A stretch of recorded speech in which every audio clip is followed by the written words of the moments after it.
अस्सलाम वालेकुम। Welcome to my YouTube channel learning with C. आज मैं आपके साथ फाइनल प्रोजेक्ट की जो फाइनल प्रोजेक्ट की फाइनल रिपोर्ट होती है ना, फाइनल डिलीवरेबल जो आपने एंड में सबसे एंड में डिलीवर करना होता है फाइनल फोर्थ फेज़ के अंदर आपके CS619 में, और कुछ हद तक CS519 का भी ऑलमोस्ट इस प्रोसेस सेम ही होता है। जो चीज़ें हैं वो डिफरेंट होती हैं। 70 to 80% प्रोजेक्ट में चीज़ें जो है वो सेम ही होती हैं, यानी आपकी जो डॉक्यूमेंट है, आपकी फाइनल रिपोर्ट है, वो आलमोस्ट सेम होगी। ठीक है, सिर्फ और सिर्फ चेंजेस आती हैं आपकी जब आप का प्रोजेक्ट, कुछ प्रोजेक्ट डिफरेंट किस्म के भी अब चल यूनिवर्सिटी ने मुतारिफ कराए हैं, यानी नॉन प्रोग्रामिंग प्रोजेक्ट जिसके अंदर कोई प्रोग्रामिंग नहीं करनी होती। HCI के ह्यूमन कंप्यूटर इंटरेक्शन के कुछ प्रोजेक्ट्स होते हैं, कंप्यूटर नेटवर्क के होते हैं, उनकी जो डॉक्यूमेंट है वो थोड़ी सी डिफरेंट होती है। बाकी 70 to 80% की डॉक्यूमेंट जो है वो आलमोस्ट सेम ही होती है। यही डॉक्यूमेंट होती है, आपने इसी में एडिटिंग करनी होती है, ये आपको देते हैं, वो प्रोवाइड करते हैं। जब आप इसको डाउनलोड करते हैं तो इसके अंदर इस तरह लिखा होता है, ये what and how to submit, और डिटेल्स के अंदर ये 3 फाइलें होती हैं। ठीक है, इसमें एप्लीकेशन के अंदर उन्होंने कहा हुआ है कि आपने अपने complete software application as per your assigned project code होना चाहिए, डेटाबेस होना चाहिए, और अदर इंफॉर्मेशन इंपॉर्टेंट फाइल्स होनी चाहिए। इसके अलावा उन्होंने कुछ इंस्ट्रक्शन आपको दी हुई हैं। वो कहते हैं कि फ़ाइनल डिलीवरेबल में आपका कंप्लीट एप्लीकेशन, जो कि उन्होंने बताया कोड, डेटाबेस और यहाँ कोई फाइल्स हों, वो सारी होनी चाहिए। उसके बाद फ़ाइनल रिपोर्ट होनी चाहिए और फाइनल प्रेजेंटेशन होनी चाहिए। ये चीज़ें होनी चाहिए, और उसमें उसने कुछ गाइडलाइन दी हुई हैं। वो कहता है कि अगर रार और जिप फाइल में आपने कंप्रेस करके कर रहे हैं और वो 100 MB से ज़्यादा है, तो समटाइम LMS पर अपलोड नहीं होती, फिर आपने उसको गूगल ड्राइव पे या ड्रॉप बॉक्स पे अपलोड करके अपने जो सुपरवाइज़र है उसको ईमेल कर देनी है। अच्छा, मैं ये वीडियो आगे बढ़ाने से पहले कुछ चीज़ें आपको सुपरवाइज़र के बारे में गाइड कर दूँ। सुपरवाइज़र सारे अपने वो एक रूल्स के साथ, यूनिवर्सिटी के रूल्स के हिसाब से चल रहे होते हैं। कई स्टूडेंट को मसले पेश आते हैं कि वो रिस्पॉन्स नहीं देते, तो सबसे बेहतरीन तरीका उन्होंने अपना स्काइप आईडी दिया होता है। आपकी जो फ़ाइल होती है प्रोजेक्ट की मेन फ़ाइल, उसके अंदर सबसे एंड पे देखें आपकी फ़ाइल होती है, तो उसके अंदर लिखा होता है सुपरवाइज़र का स्काइप आईडी। उसको लें, अपना स्काइप आईडी क्रिएट करें अपनी VUID के नाम से, यानी हॉटमेल का, याहू का, हॉटमेल का या आउटलुक का क्रिएट करें। उसके थ्रू स्काइप को लॉगिन करें और उसको मैसेज करें और उससे पूछें, उससे रब्ता रखें, कंटिन्यूसली रब्ता रखें। सम टाइम यहाँ पर ये बात भी लिखी हुई है कि ड्यू डेट एक्सटेंड नहीं होती, तो वो अगर आपका टीचर के साथ अच्छा ताल्लुक़ होगा, आप उसके साथ गुड मैनर में पेश आएंगे, उससे रब्ता रखेंगे, तो आप उसे कह सकते हैं, सर मैंने फ़ाइल कोई अपलोड कर दी है, वो इनकम्प्लीट है, मैं बाद में आपको जो है वो कंप्लीट फ़ाइल ईमेल कर दूंगा, या at the time of viva जो है वो मैं आपको कंप्लीट प्रोजेक्ट शो करवा दूंगा। ईमेल तो करनी होती है यानी कंप्लीट प्रोजेक्ट को, लेकिन फिर भी वो आपको ऑप्शन दे देता है। अगर आपका उसके साथ रब्ता नहीं होगा तो ये कम्युनिकेशन बैरियर्स आएंगे। ठीक है, और आपको मसले बाद में फेस होंगे। तो ये मैं बीच में एक फ़ेज़ स्किप कर गया हूँ क्योंकि उसका डॉक्यूमेंट से कोई ताल्लुक़ नहीं है, प्रोटोटाइप फ़ेज़ या टेस्ट फ़ेज़। मैं डायरेक्ट इस पे आया हूँ फाइनल डिलीवरेबल पर, फ़ेज़ 4 के ऊपर। और इसमें भी मैं आपको प्रोजेक्ट यानी कोड पार्ट नहीं दिखाऊंगा, सिर्फ आपको प्रेजेंटेशन और आपकी फाइनल रिपोर्ट जो है वो क्या बनानी है, उसकी एग्जांपल वगैरह, वो सारी चीज़ें मैं आपको समझाऊंगा। ठीक है, आइए हम उसकी एक एग्जांपल देख लेते हैं। सबसे पहले आपने यहाँ अपना प्रोजेक्ट का नाम लिखना होगा, जो भी आपका प्रोजेक्ट आप बना रहे हो, कर रहे थे। ठीक है, उसके बाद आपने यहाँ आपका जो प्रोजेक्ट सुपरवाइज़र उसका नाम लिखना है, प्रोजेक्ट की ग्रुप आईडी लिखनी है। अगर आप ग्रुप मेंबर, आपका कोई और ग्रुप मेंबर है तो दोनों को आपने मेंशन करना है, अपने आप को या दूसरे किसी को मेंशन करना है। ठीक है, उसके बाद ये सर्टिफिकेट है, असल में ये आप फाइनल प्रोजेक्ट एक यूनिवर्सिटी को, this is a certificate have worked on and completed their software project at the software and research project section, department of computer science. ये आप एक ऑथ टाइप ले रहे हो, यहाँ पर सर्टिफिकेट आपको उसके अगेंस्ट दिया जा रहा है कि आपने ये किया है किसने किया है। यहाँ पर आप अपना अगर फर्स्ट 2 मेंबर हैं तो दोनों की डिटेल लिखोगे। अगर आप सिर्फ हो, अकेले हो, एक पर्सन कर रहा है, तो फिर आप इस अपना नाम इधर लिख के अपनी वीडियो आईडी लिखोगे और ये रिमूव कर दोगे, ठीक है। उसके बाद आपका सुपरवाइज़र एग्जामिनर, अगर कोई एक्सटर्नल सुपरवाइज़र या नेम आपको पता है, कोई सब्जेक्ट स्पेशलिस्ट, वो बाद में जब आपका वाइवे की डेट आती है उसके अंदर लिखा होता है एक्सटर्नल एग्जामिनर या सब्जेक्ट सुपरवाइज़र, आप उसका नाम यहाँ पर लिख सकते हैं, ठीक है। ये बाकी आपने कुछ भी नहीं छेड़ना, ये एज इट इज़ ही रहने देना है। डेडिकेशन में अगर आप कुछ लिखना चाहते हैं तो वो लिख लें। मैं अभी उसकी एग्जांपल भी आपको दिखाऊंगा, एक्नॉलेजमेंट और डेडिकेशन की प्रीफेस भी दिखाता हूँ मैं अभी आपको एग्जांपल में। आज जो चीज़ यहाँ पर बात समझने वाली वो ये चीज़ है कि ये वही डॉक्यूमेंट, इसमें आपकी एसआरएस और डिज़ाइन डॉक्यूमेंट कंबाइन होके आ रही है। CS 619 के लिए, 519 के लिए सिर्फ एक ही इनिशियल डॉक्यूमेंट होती है, उसी को आपने अपडेट करके फाइनल रिपोर्ट में करना होता है। अब इसमें चेंजेस आप देखें कि इसके अंदर आपको सिर्फ डॉक्यूमेंट के अंदर ना चैप्टर 1, 2, 3 दिया हुआ है नीचे, चैप्टर 1, चैप्टर 2, चैप्टर 3, और टेबल ऑफ कंटेंट ऊपर बना दिया है। आपने ये मेक श्योर करना है कि इसी टेबल ऑफ कंटेंट को लेके चलना है, अपना क्रिएट नहीं करना। लाइक पहले इंट्रोडक्शन होगा, फिर पर्पस होगा, फिर आपका स्कोप आएगा प्रोजेक्ट का, फिर कोई डेफिनेशन, एक्रोनॉमस और एब्रीविएशन अगर आपने यूज़ किए हैं, फिर यूज़ केस डायग्राम और उसका यूज़र सिनेरियो यानी यूज़ केसेस, फिर उसके बाद सप्लीमेंट्री रिक्वायरमेंट। ये लिख सकते हैं, लिख दें ना लिखें, इससे कोई फ़र्क नहीं पड़ता। ये सप्लीमेंट्री रिक्वायरमेंट्स है, देंगे तो खूबसूरती पैदा होती है आपके प्रोजेक्ट की, यूजेबिलिटी, रिलायबिलिटी, सपोर्टेबिलिटी और सिस्टम रिक्वायरमेंट जो है वो पता चलती हैं बेहतर रंग में, ठीक है। तो ये आपने अपने प्रोजेक्ट के अकॉर्डिंग सारी चीज़ें यहाँ पर लिखनी है, वो मैं अभी आपको एग्जांपल भी दिखाता हूँ इसकी। उसके बाद आपने इंट्रोडक्शन, फिर मेथड यानी जो हमने पढ़ा था कि वाटरफॉल है या अवेलेबल, जो भी हमने व्यू प्रोसेस मॉडल रखा था उसके अकॉर्डिंग चलेंगे। चूज़ करने का रीज़न, सारी चीज़ें यहाँ एक्सप्लेन करनी है आपने, ठीक है। यहाँ थोड़ी सी चीज़ें डिफरेंट है, ठीक है, ये चीज़ आपने नोट करना है, उन्हीं में से उठा के आपने करना है। थोड़ी सी चेंजेस हैं, नई चीज़ें भी ऐड हुई हैं, वो मैं अभी आगे दिखाता हूँ आपको। वर्क प्लान आपने जो आपका गैंट चार्ट था आपने बनाया था वही आपने सेम इजिट रखना है। अगर कोई टीम स्ट्रक्चर है, प्रोजेक्ट शेड्यूल आपने कोई बनाया, यानी टीम स्ट्रक्चर का मतलब ये है कि 2 लोगों ने अगर मिलकर काम किया है तो फिर आप यहाँ पर टीम स्ट्रक्चर लिखेंगे, प्रोजेक्ट शेड्यूल लिखेंगे, वरना ये सेक्शन स्किप कर देंगे। उसके बाद डिज़ाइनिंग फेज़ में आपने स्कोप लिखना है, उसी तरह सेम एज इट इज़ आपने सीक्वेंस डायग्राम लिखनी है, क्लास डायग्राम लिखनी है, डेटाबेस मॉडल बनाना है, ग्राफिक यूज़र इंटरफेस देना है। अब अगर तो आपको लगता है कि आपके प्रोजेक्ट में जो है वो चेंजेस आई हैं आफ्टर कंप्लीशन ऑफ प्रोजेक्ट, तो आपने ये सारी डायग्राम को मॉडिफाई करके कोशिश करनी है कि आपने मॉडिफाई करना है। अगर आप वही दे देंगे तो फिर भी टीचर एक्सेप्ट कर लेता है, वो आपको कमेंट करके एसआरएस डॉक्यूमेंट या डिज़ाइन डॉक्यूमेंट में अगर आपकी कोई मिस्टेक आइडेंटिफाई करता है तो बेहतर यह है कि आप उसको ठीक करके लिखें, आपके लिए बेहतर है, मार्क्स अच्छे आएंगे, मार्क्स नहीं कटेंगे आपके फाइनल डिलीवरेबल में।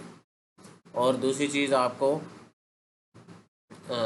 खूबसूरती भी पैदा होती है कि टीचर के जब आप वाइवा दे रहे होंगे तो वो देखेगा, आप उसको बताएंगे कि ये मॉडिफिकेशन मैंने यहाँ पर की है, वो जब आपसे कोई सवाल करेगा तो। इसी तरह आप आगे देखें, architecture diagram in the end आ गई। उसने कहा है, dear student, you must take a special care of page number which are written against each chapter and सब हेडिंग्स।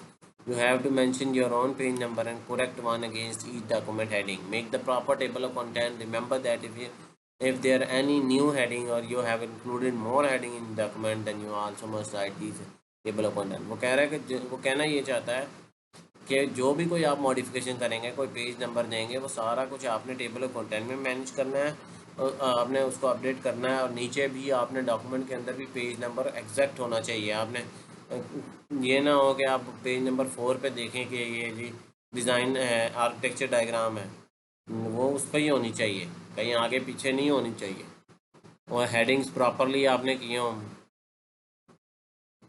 हर पेज का टाइटल उन्होंने पहले से दिया, इस टाइटल को आपने मेंटेन रखना है, ये आपने रिमूव नहीं करना, ये टाइटल पेज ही रहेगा, इस पर टाइटल के अलावा कुछ नहीं लिखना आपने, ठीक है। आए हम अब एग्जाम्पल की तरफ चले जाते हैं। एक मेरे पास ये ट्विटर लोकेटर की फ़ाइनल रिपोर्ट है, सुपरवाइज़र आ गया, सबमिटेड बाय ग्रुप आईडी या नेम आ गया, आईडी आ गया। उसके बाद आपने यहाँ पर अपना नाम लिख दिया, इधर अपनी आपने बीच में आईडी दे दी। सुपरवाइज़र का नेम अगर एक्सटर्नल सुपरवाइज़र नहीं होगा तो स्टूडेंट ने यहाँ मेंशन नहीं किया हुआ। अच्छा, उसके बाद डेडिकेशन में देखें, आप डेडिकेशन में कुछ अपना लिख सकते हैं कि आपको किसने सपोर्ट किया, कि आप क्या करना चाहते थे लाइफ में, आपने ये क्यों डिग्री सेलेक्ट की, आप इसके यानी आपकी डेडिकेशन क्या है, आप क्यों कर रहे हैं, क्यों करना चाहते हैं ये। आप ये लिख सकते हैं एक्नॉलेजमेंट, सारे जो टीचर जिन्होंने आपको हेल्प की और ये सारी वर्चुअल यूनिवर्सिटी से आप पढ़े, नॉलेज आप करते हैं कि भाई मैंने यहाँ से किया है और ये सारा मुझे बेहतर में सीखा है, सीखा जो है वो सही सीखा। प्रीफेस में क्या आता है, प्रीफेस के सेक्शन में स्टूडेंट का क्वेश्चन आया था मुझे लास्ट टाइम कि भाई प्रीफेस के सेक्शन में क्या आता है। इसमें आपने बताना होता है कि डॉक्यूमेंट किसके लिए है, किस रीडर के लिए, आपका रीडर कौन है डॉक्यूमेंट का, और इसका प्रीवियस इस डॉक्यूमेंट के अंदर क्या है, और इसके अलावा इन कौन सी डॉक्यूमेंट ऐसी हैं जिनसे ये लेकर आपने इस डॉक्यूमेंट को बनाया है। तो हमने दोनों ही स्टूडेंट ने मेंशन की हुई हैं कि एसआरएस और डिज़ाइन डॉक्यूमेंट को मिला के जो है वो ये बनाई गई है। ठीक है, अभी स्टूडेंट ने यहाँ पर अपना टेबल ऑफ कंटेंट जो है वो खुद मॉडिफाई करके लिखा है। हम चैप्टर 1 की इंट्रोडक्शन पे चले जाते हैं। ठीक है, उसने इंट्रोडक्शन लिखा, फिर प्रपोजल पर्पस लिखा, फिर स्कोप ऑफ प्रोजेक्ट लिखा, फिर कोई डेफिनेशन कहीं पर टीएल यूज़ किया है तो उसका क्या मतलब है, ट्विटर लोकेटर, लाइक इस तरह आप एब्रीवेशन यूज़ करके यहाँ मेंशन करेंगे। यूज़ केस डायग्राम जो है वो यहाँ पर एक्सटेंड स्टूडेंट ने जो प्रीवियस मैंने देखी थी स्टूडेंट की, आपको दिखाई भी थी एसआरएस में, उसमें और इसमें फ़र्क है। आपने उस वीडियो में देखा होगा कि उसमें इसने एक्सटेंड का रिलेशनशिप नहीं था उसके अंदर, इसमें इसने डाला है और इसमें चीज़ें अपडेट की हैं, ज़्यादा खूबसूरत करके बनाया है, बहुत ज़्यादा करके बनाया है। ठीक है, इस तरह आपने चेंजेस कर सकते हैं अपनी डॉक्यूमेंट में। Use scenario, use cases similar वही हैं जो पहले चलते आ रहे थे, हो सकता है कोई अपडेट किया हो अकॉर्डिंग टू सिनेरियो के हिसाब से, वो आपने देख लेना है, अपडेट कर लेना है खुद से, अपने सारे सिनेरियोज देख लेने हैं, यूज़ केसेस देख लेने हैं कि आपको जो आपने अकॉर्डिंगली अपने प्रोजेक्ट में फुलफ़िल होते हैं। उसके बाद सप्लीमेंट्री रिक्वायरमेंट में यूजेबिलिटी, यूज़र फ्रेंडली इंटरफेस है, एफिशिएंट है, फास्ट है, इफेक्टिव है, इस तरह की आपने चीज़ें अकॉर्डिंग टू अपने प्रोजेक्ट लिखनी है।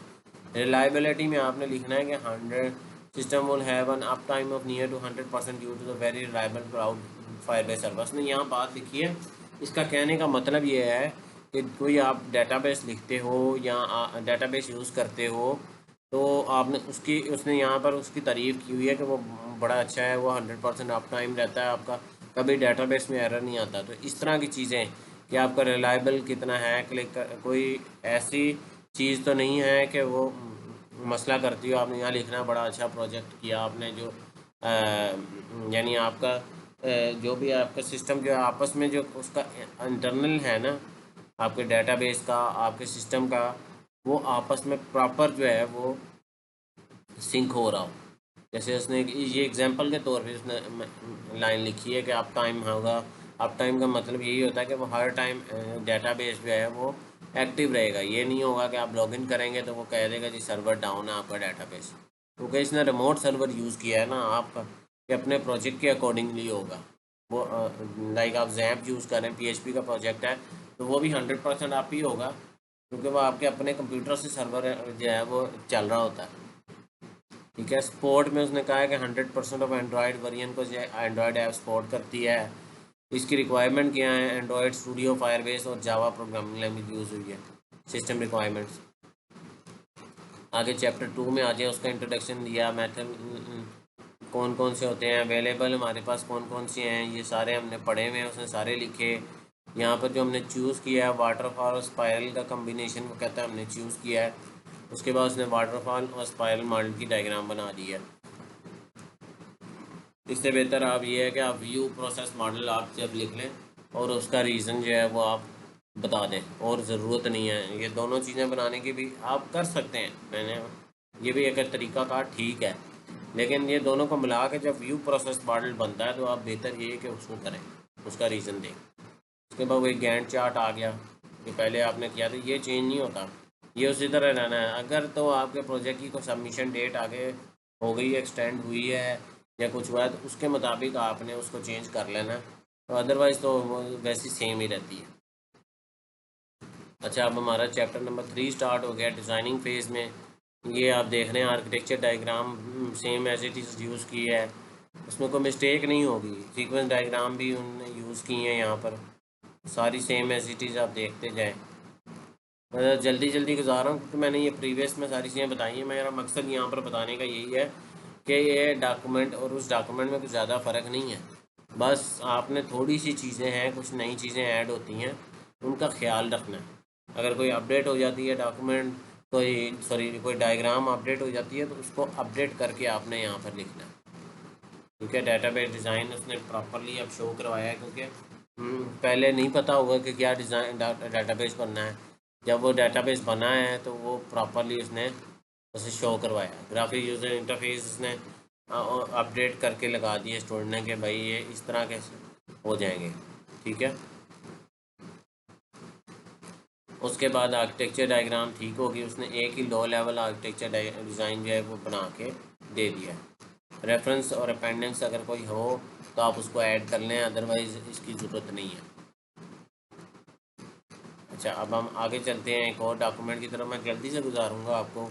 ये तो आपको ऊपर वाली चीज़ तो समझ आ गई कि आपने क्या कहाँ एंटर करना है, वो चीज़ें प्रॉपरली एंटर कर लें। डेडिकेशन, एक्नॉलेजमेंट, प्रीफेस, इसमें उसने देखें बताया उस डॉक्यूमेंट के मुताबिक। ये ना हो आप यहाँ से मेरे कॉपी पेस्ट कर लें, कॉपी पेस्ट नहीं करनी चीज़ें, आपके अपने प्रोजेक्ट के हिसाब से चीज़ें होंगी। कुछ चीज़ें कॉपी में हो सकती हैं लेकिन सारी नहीं हो सकती। यहाँ पर देखें टेबल ऑफ कंटेंट थोड़ा सा डिफरेंट है, उससे इसने यहाँ स्टूडेंट ने different table of content use किया है। ठीक है, ये क्लिकेबल नहीं है, ये क्लिक नहीं होता। तो बेहतर यह है कि आपका टेबल ऑफ कंटेंट जो है वो क्लिकेबल होनी चाहिए, यानी क्लिक करके जो टीचर है वो अगर किसी डॉक्यूमेंट में किसी पेज पे जाना चाहता है तो वो जा सके। लेकिन इंट्रोडक्शन दिया, उसने पर्पस दिया, स्कोप दिया, इतना कम 8-10 लाइनें 12 लाइनों में ये चीज़ें जो है वो पूरी हो जानी चाहिए। आपका इंट्रोडक्शन भी शॉर्ट होना चाहिए, पर्पस, स्कोप, प्रोजेक्ट की रिक्वायरमेंट इसने एंटर कर दी हैं। यहाँ पर उन्होंने कहा नहीं हुआ लेकिन इसने कर दी हुई हैं। ठीक है, आप भी कर सकते हैं लेकिन ज़रूरी नहीं है। तो जो चीज़ें उन्होंने कही थी फर्स्ट में, यहाँ पर मैंने जो आपको दिखाया टेबल ऑफ कंटेंट में, तो ज़्यादा कोशिश करें कि आप उन्हीं चीज़ों को यूज़ करें, कोई एक्स्ट्रा डाटा इंफॉर्मेशन डालने की। अगर आपको लगता है कि ज़रूरत है इधर, तो फिर अदरवाइज़ ज़रूरी नहीं है कि कोई डाटा जो है डाला जाए। उसके बाद यूज़ केस डायग्राम है, इधर भी इंक्लूड एक्सटेंड का रिलेशनशिप है। मैंने प्रीवियस SRS में दिखाई थी तो उसके अंदर यहाँ पर एक्सटेंड के और इंक्लूड के रिलेशनशिप नहीं थे, अब वो स्टूडेंट ने ऐड कर दी हैं। तो ये आप भी अपने पास अगर अपडेट होती है तो वो कर लीजिए। ये भी यूज से सिनेरियो हो सकता है कि स्टूडेंट ने अपडेट किए हों, कुछ चीज़ अपडेट की हो, तो उसने अकॉर्डिंगली उसको यहाँ लिखे हो सकता है सेम एज इट इज़ भी हो, उसमें कोई फ़र्क नहीं पड़ता ज़्यादा, मार्क्स नहीं करते क्योंकि इतने डिटेल में टीचर नहीं देखता। अब चूज़न जो मेथड है उसने यहाँ चूज़ किया व्यू प्रोसेस मॉडल। उसको चूज़ करने का रीज़न और उसने उसकी व्यू प्रोसेस मॉडल की डायग्राम बना दिया। ये यहाँ पर चीज़ जो है ये मिस्टेक कंसीडर मैं करता हूँ कि जो स्टूडेंट है उसने डॉक्यूमेंट के अंदर ये गूगल से कहीं से इमेज उठाया है और वो यहाँ लगा दिया है। ये गुड प्रैक्टिस नहीं है। मैं फिर बताऊँ कि अगर कोई भी डॉक्यूमेंट आपने गूगल से उठा के इधर लगानी है तो उसको पहले आप जो है वो वहाँ से खुद MS वीडियो जो है वो यूज़ करके खुद बना के ड्रा करके फिर उसको जो है यहाँ पर फाइल में लगाएं। कॉपी पेस्ट करना ये अच्छी चीज़ नहीं समझी जाती। उसने डायग्राम वाटरफॉल की भी लगा दी है और स्पाइरल की भी लगा दी है। ठीक है, आप ये प्रोसेस मॉडल बना रहे हो, आप दोनों को यूज़ कर रहे हो, यहाँ ज़रूरी नहीं भी है, नहीं भी लगा सकते आप यहाँ पर इतना। जब आपने व्यू प्रोसेस मॉडल दिखा दिया तो फिर आपको दिखाने की ज़रूरत नहीं थी। फिर गैंट चार्ट है, फिर चैप्टर नंबर 2 में आप आ जाएं, इंट्रोडक्शन है, पर्पस है, स्कोप है, बेनिफिट्स उसने लिखे, फिर वो सारी डिटेल दी कि उसके अंदर डिज़ाइन डॉक्यूमेंट में क्या क्या आता है। ये सेम एज इट इज़ वहाँ से लगता है प्रीवियस कॉपी हुआ है। फिर आर्किटेक्चर रिप्रेजेंटेशन, आर्किटेक्चर डायग्राम है, फिर सीक्वेंस डायग्राम। हो सकता है कोई स्टूडेंट ने अपडेट किए हो सकता है ना किए हो, ये तो अब उसके ऊपर डिपेंड करता है, और ये आप पे डिपेंड करता है कि अगर आपको लगता है, ये लग रहा है कि क्लास डायग्राम पहले किसी और तरह थी, अब थोड़ी सी अपडेट हुई हुई है, ये हो सकता है टीचर ने उसका कमेंट किया और डिज़ाइन डॉक्यूमेंट में कि ये गलत है या इसमें ये मिस्टेक है, वो सही करके उसने ये यहाँ पर कंपोजिशन के रिलेशनशिप जो है वो सारे शो प्रॉपरली कराएंगे। ठीक है, उसके बाद ये डेटाबेस डिज़ाइन, डेटाबेस डायग्राम में भी देख लें आप, ये भी क्योंकि अपडेट हुई होगी फाइनल प्रोजेक्ट में, कौन से टेबल यूज़ हुए होंगे उसके डेटाबेस में, वो तो यहाँ मेंशन किए हैं उसने, अब पहले नहीं होंगे, अब जो हैं वो मेंशन हुए होंगे। ठीक है, ग्राफिक यूज़र इंटरफेस देख लें कि वो अपडेट हुआ है, वो पहले कुछ और था यहाँ पर डिज़ाइन डॉक्यूमेंट में, अब काफ़ी डिफरेंट है, अब उसने ओरिजिनल जो प्रोजेक्ट है उसके लगाए हैं, तो आपने फाइनल रिपोर्ट के अंदर, फाइनल डॉक्यूमेंट में आपने अपने ओरिजिनल के लेके लगाने हैं जो आप प्रोजेक्ट बना रहे हो। ठीक है, उसके बाद लास्ट चैप्टर की तरफ जा रहे हैं हम, जो डेटाबेस है आर्किटेक्चर डिज़ाइन है, वो आप देख लें सिमिलर यूज़ हुआ है जो पहले यूज़ हुआ था। अच्छा, एक और की तरफ हम लास्ट की तरफ क्विक तरह रिव्यू करेंगे हम, उसके बाद मैं आपको प्रेजेंटेशन की तरफ ले जाऊंगा। Same as it is student ने चीज़ें यूज़ की हुई हैं, ज़रा क्विक इसका टेबल ऑफ कंटेंट जो है same as it is use हुआ है।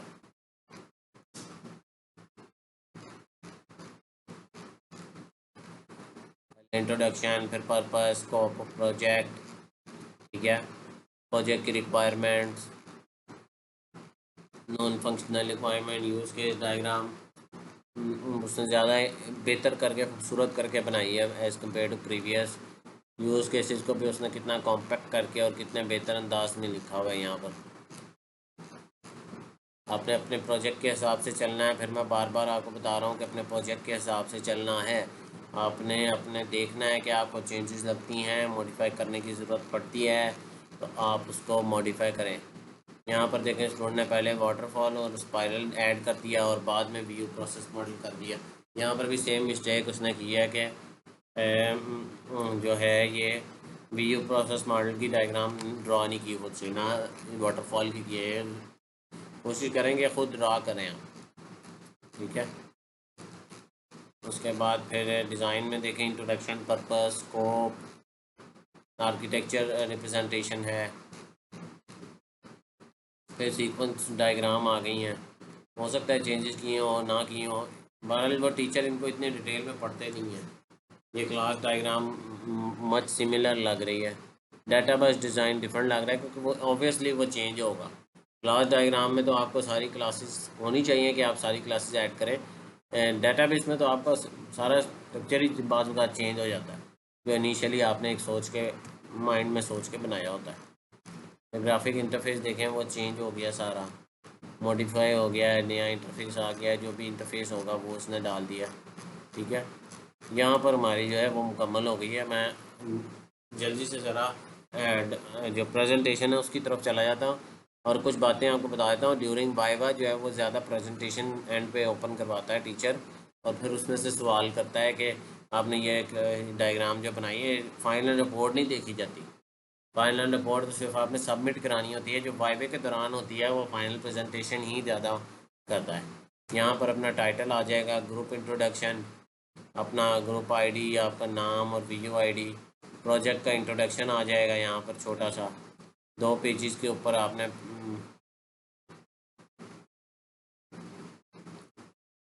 ये कह रहा है कि आप अपना कोई आपने डायग्राम, अगर आपने प्रोसेस मॉडल की या व्यू प्रोसेस मॉडल आपने यूज़ किया हुआ है तो आप यहाँ डायग्राम शो कराएं उसकी।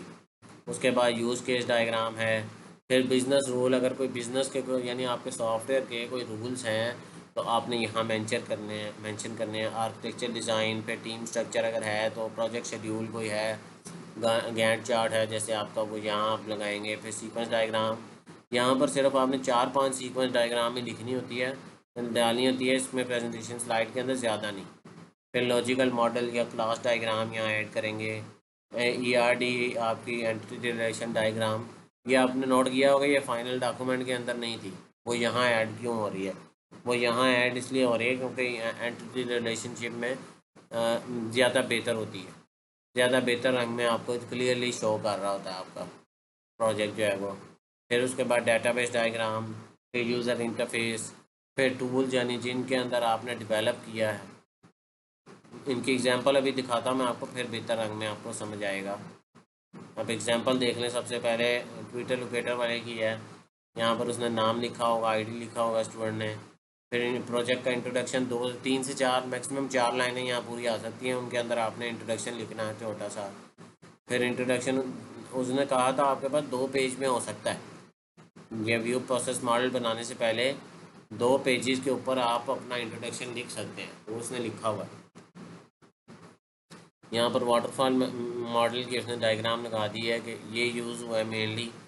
मे बी ये रॉन्ग है, आपको यहाँ व्यू प्रोसेस मॉडल होना चाहिए था, या स्पायरल भी लगा, अगर वो स्पायरल यूज़ किया था तो उसने स्पायरल भी होना चाहिए था इधर। उसके बाद use case diagram same as it is. Business rule में यूजेबिलिटी, रिलायबिलिटी एंड सपोर्टेबिलिटी, ये बिजनेस रूल्स हैं कि जो हमने पहले भी लिखे थे उसके अंदर। फिर आर्किटेक्चर डिज़ाइन है, प्रोजेक्ट का शेड्यूल है। फिर देखिए सीक्वेंस डायग्राम सारी नहीं उसने ऐड की, 5 6 ऐड किए हैं इंपॉर्टेंट। बस आपने वही ऐड कर सॉरी, इसके अंदर सारी नहीं ऐड करनी होती। मतलब क्लास डायग्राम है, फिर एंटिटी रिलेशनशिप डायग्राम है, फिर डेटाबेस का डिज़ाइन उसने दिया सेम एज इट इज़। फिर यूज़र इंटरफेस एक दिखाए। उसके बाद इन दी एंड जो टूल यूज़ हुए हैं लाइक एंड्रॉयड स्टूडियो यूज़ किया उसने, फायरबेस यूज़ किया, MS वीडियो यूज़ किया, MS वर्ड यूज़ किया और MS प्रोजेक्ट यूज़ किया, वो उसने आपको दिखा दिया। ये एक और प्रोजेक्ट आ गया उसमें सिमिलरली आप देखते जाइएगा। इंट्रोडक्शन प्रोजेक्ट का दिया, फिर उसने व्यू प्रोसेस मॉडल दिखाया, यूज़ केस जो अपडेट कर, यहाँ पर भी अपडेटेड आना है सारा कुछ। ये ना हो कि आप प्रीवियस यूज़ कर रहे हो। अपडेटेड जो चीज़ आपने उसके अंदर डॉक्यूमेंट में लिखनी है वही चीज़ यहाँ आएगी, कोई नई चीज़ ऐड नहीं करनी है। ये ना हो कि आप जो है वो आप कुछ और यूज़ करें कहीं और, उसमें कुछ और हो इसमें कुछ और हो, ऐसे नहीं करना, मार्क्स कट जाएंगे आपके। ठीक है, तो ये देख लें, उन्हें यूज़र इंटरफेस भी दिखा दिया अपने सारे। और उसके बाद इन दी एंड टूल में HTML, CSS, PHP, जावास्क्रिप्ट, माईसीक्वल और जैम। उसमें उसने जावा नहीं लिखा था, तो आप कोशिश करें कि हर तरह जितने जितने जो जो चीज़ आपने यूज़ की है ना, एक एक चीज़ यहाँ टूल्स में लिखनी है, ताकि जब आप वाइवा दे रहे हो तो टीचर को पता और वो आपसे उसको सही उसको एलेबोरेट हो गई, हाँ जी ये स्टूडेंट को पता है इसने क्या क्या यूज़ किया हुआ है।